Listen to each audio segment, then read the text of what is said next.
Ashama harka fuune daawwattoota fi kabajamtoota yuutuubii koo maraa fi bakkaa fi lafa jirtanitti nageenyi fi jaalalli waaqayyo isin haa baay'atuun jechuu barbaada.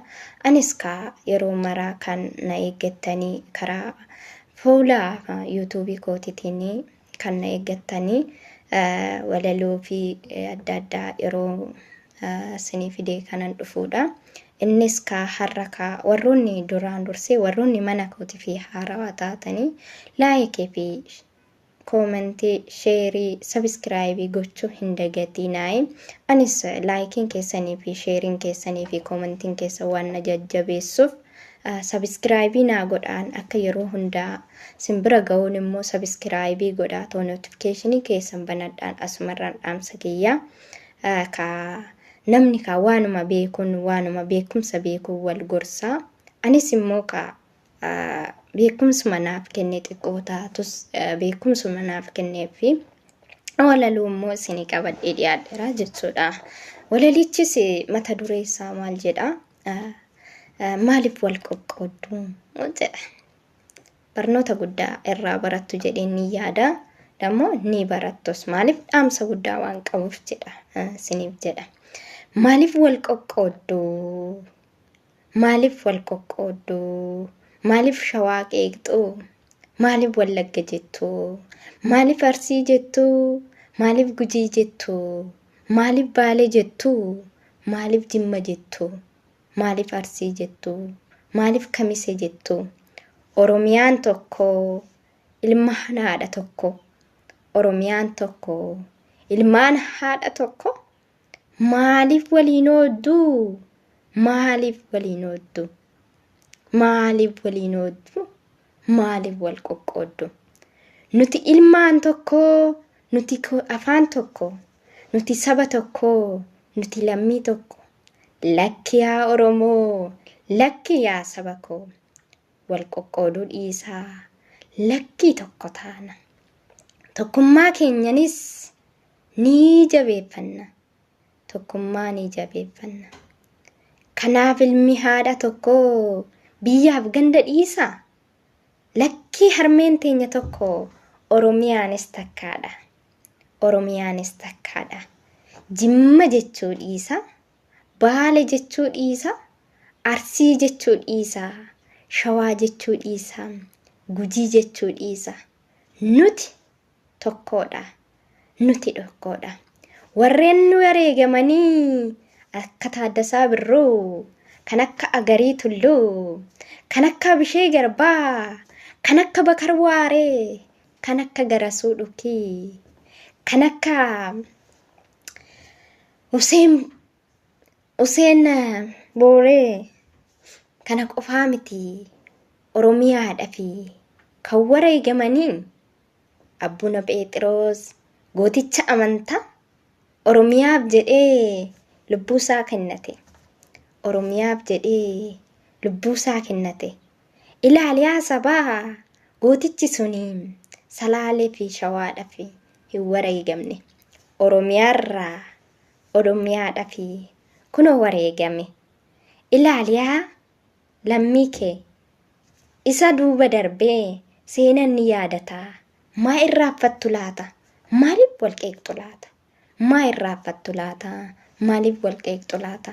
Ani nan dubbadhaa jecha baay'een qaba. Wal qoqqooduu dhiisaa lakki tokko taana. Lakki tokko taana. Inni wareegamee inni nu barsiisee nu warra Oromiyaarra darbee Itoophiyaadhaa fi kan wareegamanii beektu laata? Seenan ni yaadata. Anis nan dubbadha. Seenan ni yaadata. Anis nan dubbadha. Isa gooticha isa bara Xaaliyaanii gooticha keenya Garasuu Dhukiifaa Baalchaa Saafufaa isa dhiira Oromiyaarra darbe Itoophiyaa isaatiif diinni nu weerartu jedhee ofirraa qolate. Lubbuusaa dabartus inni goota laata. Innumti goota. Jabaadhaa yaa lammii wal qoqqooduu dhiisaa lakki tokko ta'a. Inni shawaadhas garuu inni shawaadha jedhee of hin faarsine. Maaliif Oromummaa isaatiin itti boone malee oromummaa isaatiin itti boone malee. Gootonni kaleessaa nuuf wareegamanii kana ni dhaga'u laata wal qoqqooduu keenya kana. Kana ni dhaga'u laata wal qoqqooduu keenya kanaaf waliin ooduu keenya kanaaf.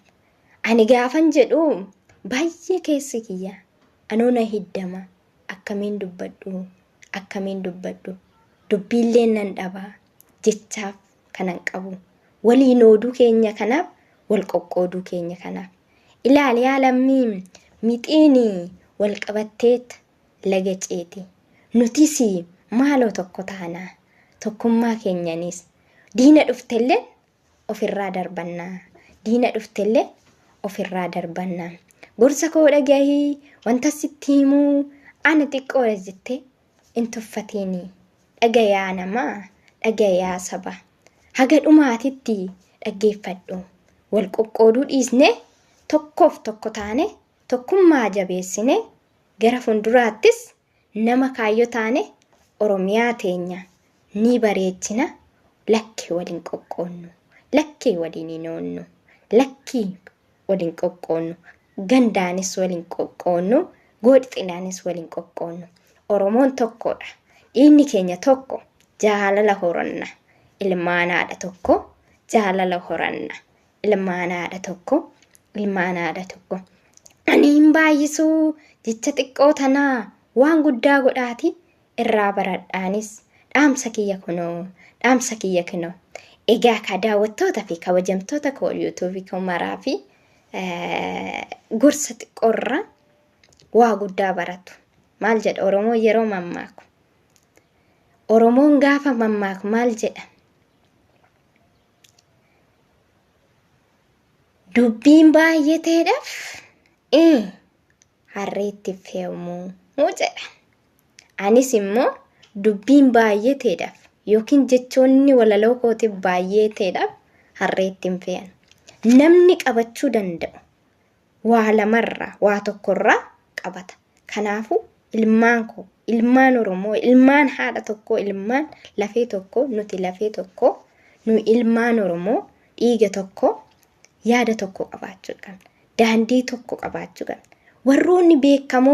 Warroonni bebbeekamoon koo Oromiyaa keessaa ba'anii, warroonni xiyyaara balaliisu, warroonni bara Xaaliyaanii Itoophiyaa rukkutuuf dhufte, warroonni injifatanii isaan deebisanii biyyi keenya akka weeraramne warroonni deebisanii Oromiyaadha.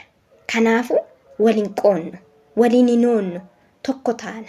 Misoomanis, jechaanis, karaadhanis, yaadanis tokkoof tokko taana.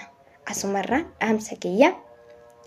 Warroonni immoo asumarraan warroonni mana kootii fi haaraa taatanii subscribe, like, share gochuudhaani na jajjabeessa akkan gara fuulduraatitti. Anis immoo wantoota baay'eedhaa fi jechoota nama barsiisanii fi irraa baranna jedhee tooyi kana yaadu anis isiniif fiduudhaaf anis qophiidha. Isinis immoo yaada keessan koomentii jala kaa'an. Asumarraan dhaamsa kiyya marree bakka lafa jirtanitti shaashambaa jecha na daawwadhaan. Asumaan dhaamsa kiyya shaashambaan jedha laalka. Ani kunoo shaashambaan jedha kunoo naaf galatooma. Oolmaa gaarii, jireenya gaarii naaf qabaadhaa. Bye.